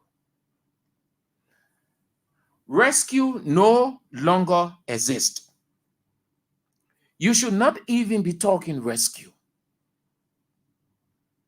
Those who are within should not even be talking rescue, rescue. You know why?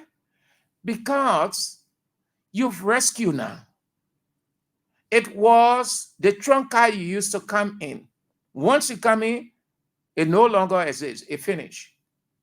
You've rescued. So what you have before you now is the difference, to make the difference. And you know why everybody complaining? Because they're not seeing the difference. And you know why some of the people within who supported and brought it to power feeling uncomfortable? Because they're not seeing the difference. You can be talking about rescue. You've already rescued the country. Rescue means that you've taken over. So it is on your lap now. So you're not rescuing again. You've already rescued. The people you want to hear about rescue. The people now want to see difference. You're not rescue again. When you say you're giving me the responsibility to enter this house, I will change it for the better. They give you the right. What they expect is difference. So you're not rescue again. You don't be talking about rescue, even though those of you who are inside, you don't be talking about rescue. People don't be talking about rescue. You're not rescue again. You're not rescuing anything. You have rescued. You're not rescuing. You have. What the people want to see now is the difference. And are they seeing difference? Certainly not. No. That is why the government is giving excuses, so that you will sympathize with it, because in their opinion, in their real self, they're not making the difference. That's simple logic. Simple logic. They're not making a difference. You've already rescued. When you take over something, you can be saying, we rescue. No. No, you've taken over now. You're not rescuing again. The people you want here rescue. Don't be talking about rescue. Prove to them that you came in with the intent to make the difference. That is why before you come in, you must have everything prepared.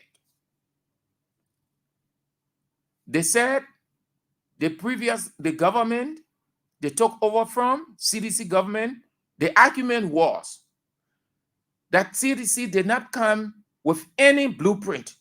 They did not come with any manifesto.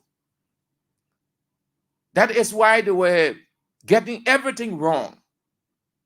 And at the time they got into power, that is the time they started to write, they argue the purple agenda.